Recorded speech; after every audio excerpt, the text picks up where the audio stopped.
இயேசுவின் அன்பு இதயங்களுக்கு காலை வணக்கம். இந்த நாள் உங்களுக்கு ஆசீர்வாதமாக அமைய வாழ்த்துக்கள்.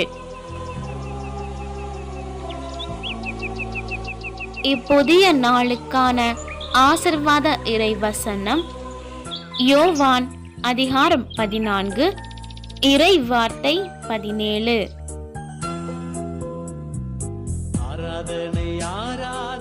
அவரே உண்மையை வெளிப்படுத்தும் தூய ஆவியார். நீங்கள் அவரை அறிந்திருக்கிறீர்கள், ஏனெனில் அவர் உங்களோடு தங்கி இருக்கிறார், உங்களுக்குள்ளும் இருக்கிறார். உந்தன் நாமம் உயர்த்தியே பாட